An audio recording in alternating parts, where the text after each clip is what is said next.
Sir आप लोग जाए प्लीज। अब हो जाएगा।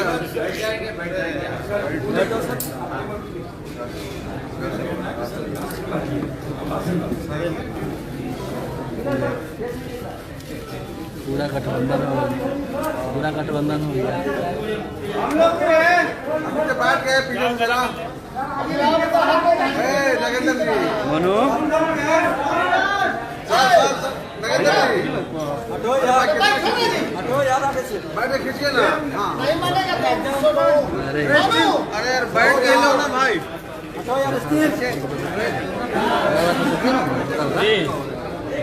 चलिए हो गए ना। स्टिल पहली बार भाई हाथरस घटना पर दुनिया के इतिहास में पहली ऐसी घटना और एक बैठ जाइए भैया। महाअपराध बोध का प्रदेश है उत्तर प्रदेश, जिसका मुखिया ही अरे क्या कर रहे हैं? अपराध को जन्म देता हूं, नफरत पैदा करता हूं, समाज के तोड़ने का सबसे बड़ा बाधक हो। पूरा उत्तर प्रदेश का जो कमजोर तबका है उस पर हिंसा बढ़ी। दलितों पर सबसे ज्यादा जुल्म उत्तर प्रदेश में बढ़े और उसके बाद बिहार। जुमलों की सरकार, डबल इंजन की सरकार, पहले दबंगों के द्वारा भाई की हत्या और फिर उस दबंगों के द्वारा मां के सामने मासूम बच्चियों को उठाकर दुनिया का सबसे बड़ा जघन्य अपराध और जुल्म क्या बेइंतहा। हम सर्वोच्च न्यायालय से आग्रह करेंगे इसमें सो मोटो नोटिस लिया जाए, सरकार पर कॉग्निजम लिया जाए, मानवाधिकार इंटरफेयर करे और इंटरनेशनल मानवाधिकार उन दबंगों को सरकार का पूरा संरक्षण प्राप्त है।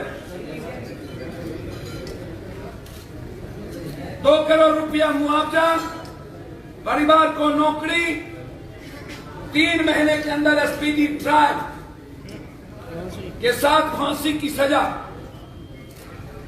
पीडीए के तरफ से और हमारे आदरणीय नेता डॉक्टर प्रकाश अंबेडकर साहब, जिनकी देश के निर्माण में हमेशा से सांप्रदायिकता के खिलाफ हिंदुस्तान के 90% समाज निर्माण में जिनकी भूमिका, देश जब सांप्रदायिकता के कारण संकट में पड़ी, इनके विचारों का महत्व इनकी हर परिस्थितियों में देश ने महसूस किया, जौरत महसूस किया और आज बिहार महसूस कर रही है। मैंने कल भी कहा था कि पीडीए और हमारे नेताओं के द्वारा 2 लाख रुपया उस परिवार को उनके बैंक अकाउंट में, और आज जिस तरीके से हाथरस जाने के क्रम में राहुल गांधी जी के कॉलर पर हाथ रखा गया, उसको धक्का मुक्की पुलिस के द्वारा की गई,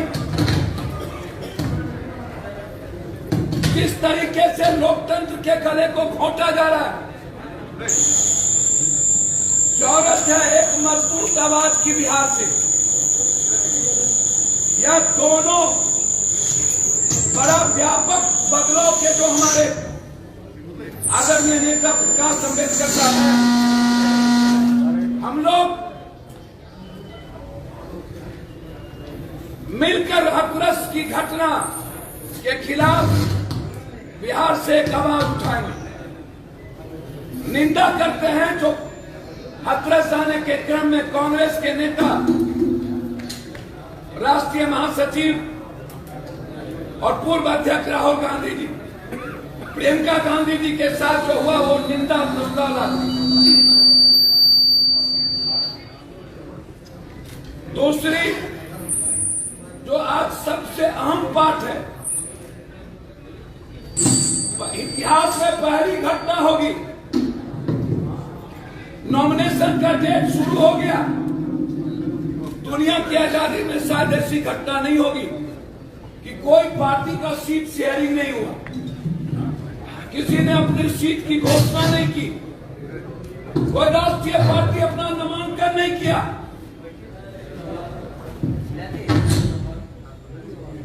अब मैं उम्मीद करता हूं बिहार बचाने के लिए जो मुहिम है लगातार एनडीए और यूपीए के खिलाफ, एक तरफ सामुदायिकतावाद, दूसरी तरफ जातीयतावाद और तीसरी तरफ मानवतावाद, और ये सामने जो हम बैठे हैं वो है मानवतावाद, इंसानियत का पैगाम, सौहार्द का पैगाम, एक ऐसी ताकत बिहार से हिंदुस्तान को एक आवाज देने की मुहिम, हिंदुस्तान को बचाने की मुहिम।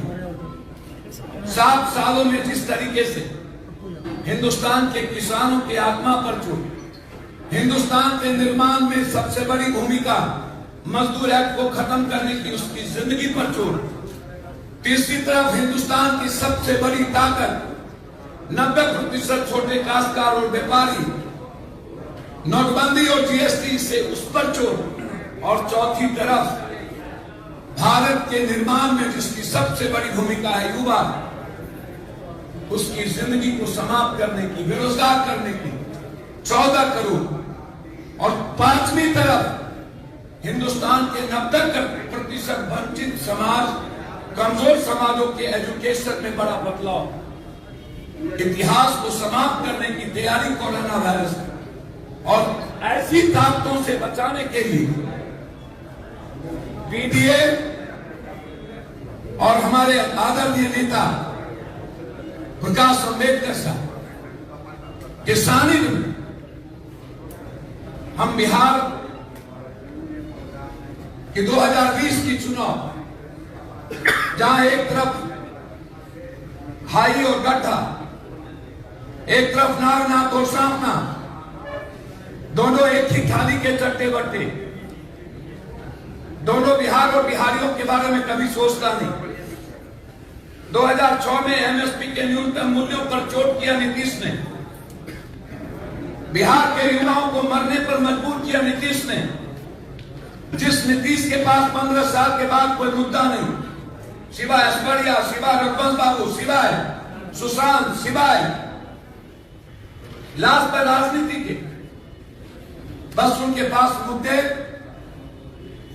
एक ही कि हमारे सामने कोई नहीं। नीतीश बाबू आपके सामने पूरे बिहार का यूथ है, बिहारी है। नीतीश बाबू आपके सामने पूरे बिहार की असुरक्षित बेटी है, और सबसे ज्यादा जुल्म और हिंसा जो आज दहशत में, डर और अभाव में जी रही है, वो दलित और वंचित समाज है, वह प्रवासी मजदूर है, और आपके सामने सबसे ज्यादा चिंतित वो लोग हैं जिसको आपने हाथों को खाली कर दिया। यह गठबंधन उम्मीद करता है कि पूरी सानिध्य प्रकाश अम्बेडकर जी के नेतृत्व में ये पूरी गठबंधन बिहार के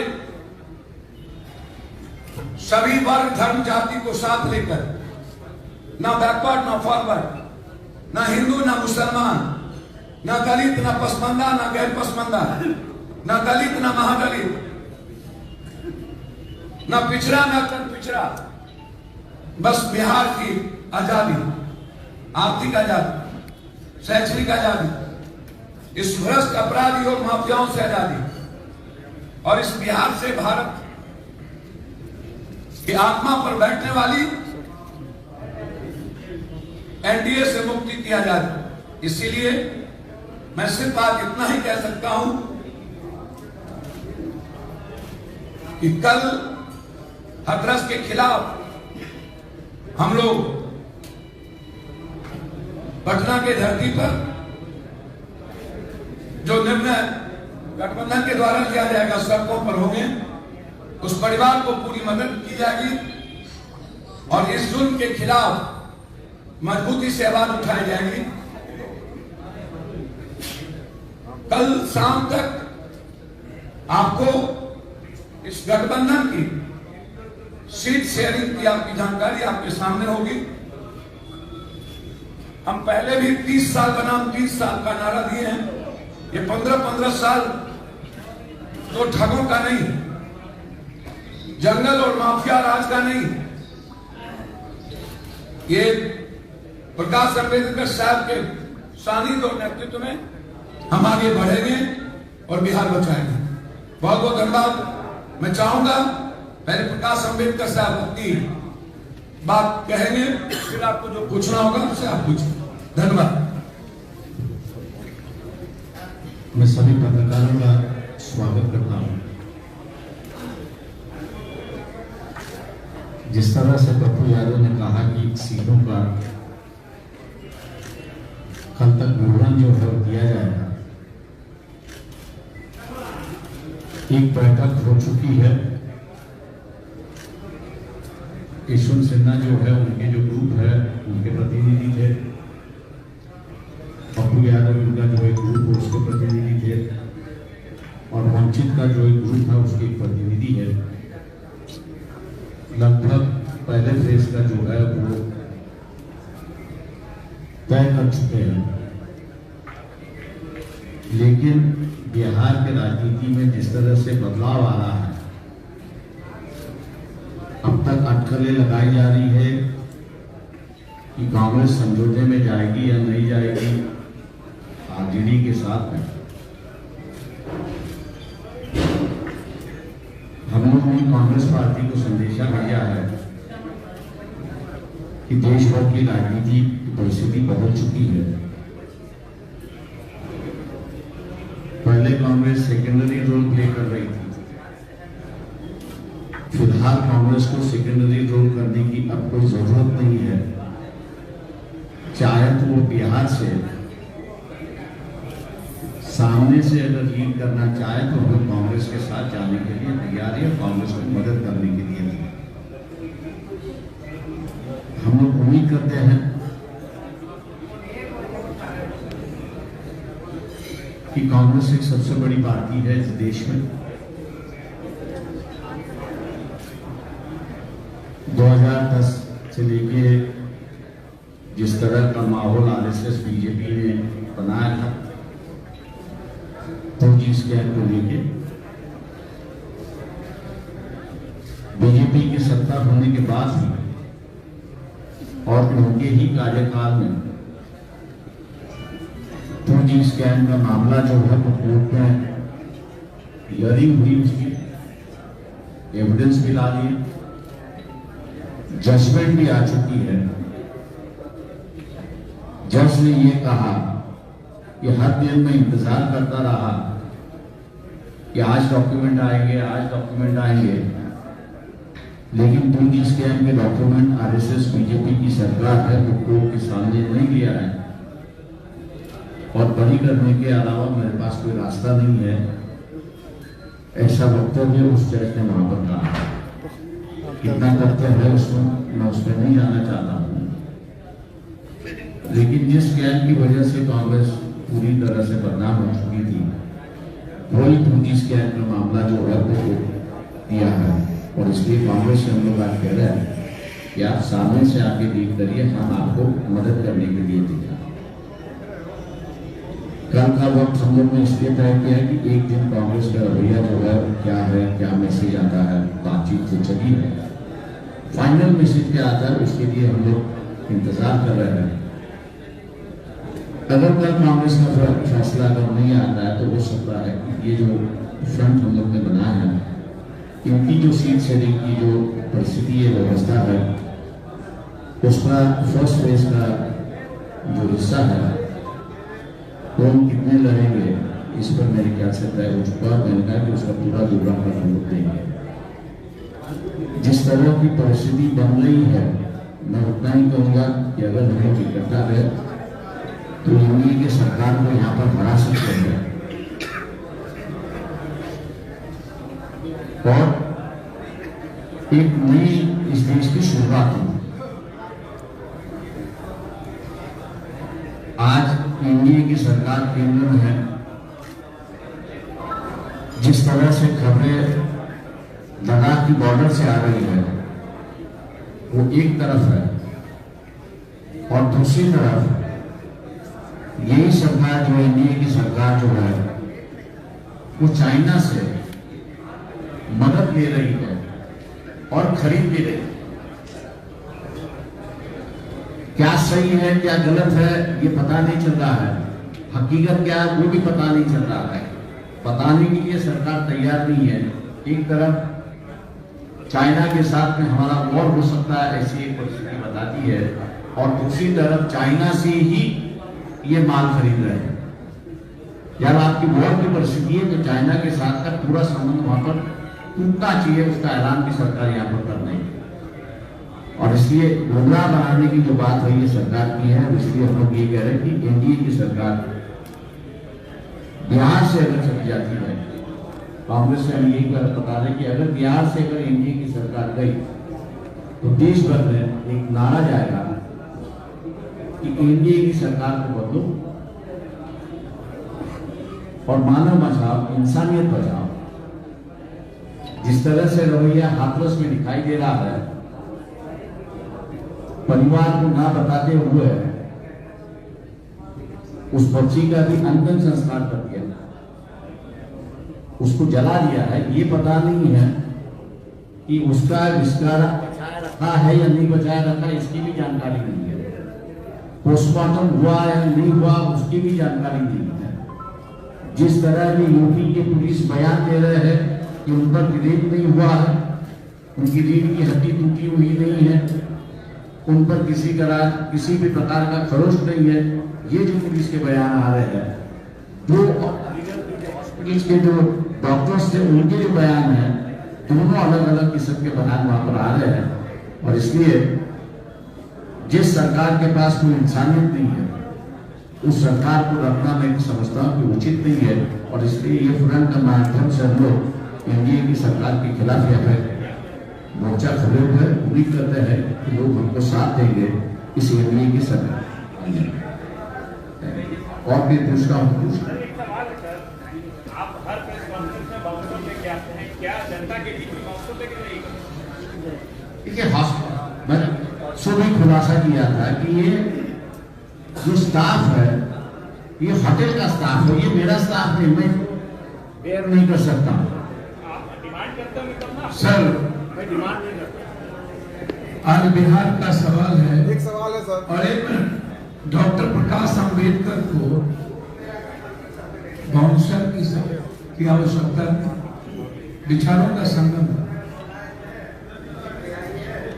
साहित्य का दर्शन है। जिस परिवार ने इस देश के निर्माण की भूमिका में सबसे महत्वपूर्ण भूमिका निभाई और आज हम गर्व करते हैं, वहां ये विषय नहीं है। विषय बिहार है, विषय हाथरस है, विषय एनडीए है, विषय कांग्रेस है, जिसके बारे में हमारे आदरणीय नेता ने स्पष्ट कहा कि हम कांग्रेस को साथ देने के लिए तैयार है, मदद के लिए तैयार है।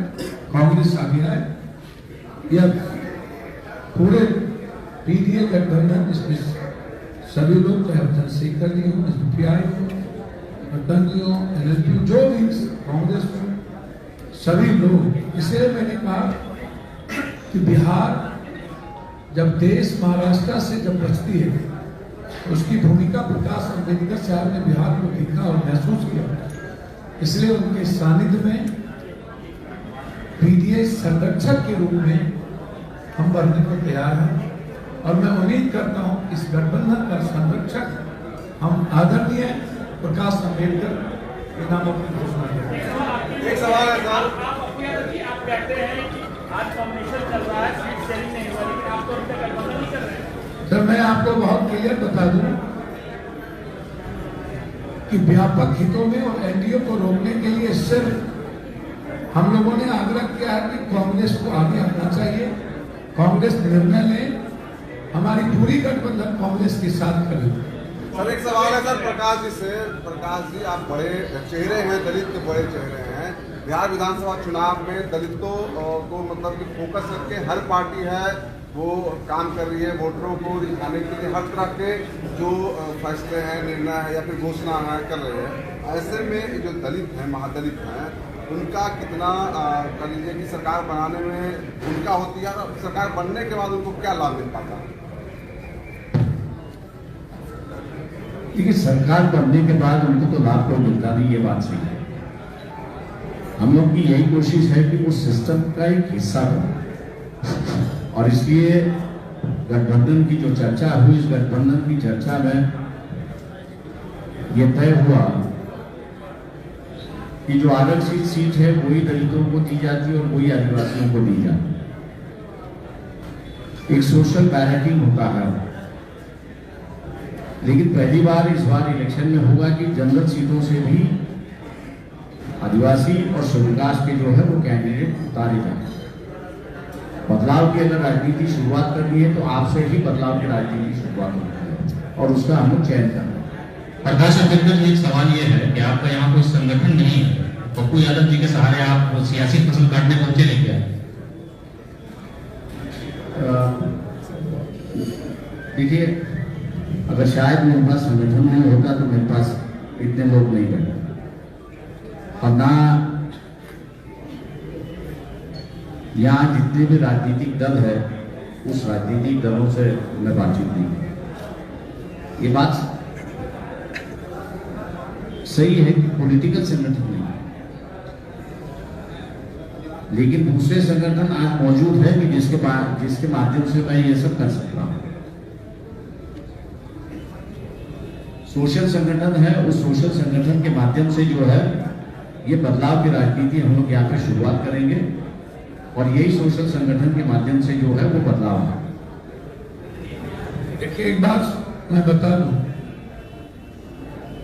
प्रकाश अम्बेडकर साहब महाराष्ट्र के विचारों में सीमित नहीं है।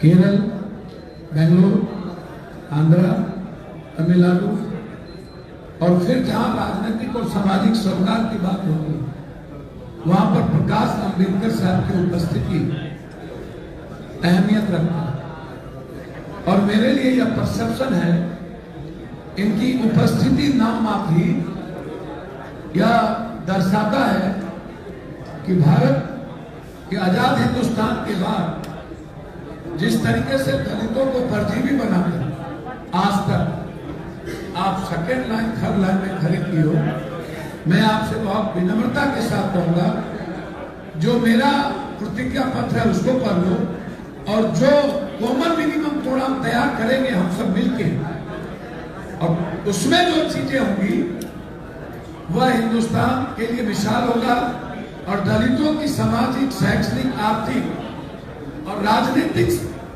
सवालों पर ये गारंटी के साथ मैं कहूंगा कि जो डेड लाइन तय होगा उसी डेड लाइन पर उस कॉमन मिनिमम प्रोग्राम पर काम होगा। इसमें आप कोई बहस मत करना और संगठन अपने आप में जहां प्रकाश अम्बेडकर होते हैं अपने आप में वो संगठन है और अपने आप में एक विचारधारा। Thank you sir. लगातार आप दलितों और मुसलमानों को अपने साथ साथ रहे हैं, स्वर्णों से कोई बैर है क्या? लगातार मुसलमानों और दलितों को अपने साथ ले रहे हैं, स्वर्णों से कोई बैर है क्या पप्पू यादव जी? किससे बैर है? सवर्णों से। एक बात जरा सा बताइए, मुझे तो समझ में नहीं आया कि सारे लोग जितने पार्टियां हम लोग गठबंधन किए हैं, मैंने पहले ही कहा कि जब कभी, अभी तो कोई सपना है नहीं, जब जनता का आशीर्वाद उसने मिला तो पहले ही एक बात आई है कि यदि कोई बेहतर चेहरा कांग्रेस देती है तो उसमें ऊंची जात के डिप्टी सीएम रख लो, अगर पिछड़ा में डिप्टी सीएम रख लो, आप दलित में रख लो, और जसवंत सिन्हा जी भी हम लोगों के मजबूत गार्जियन के रूप में है। ऐसा नहीं है।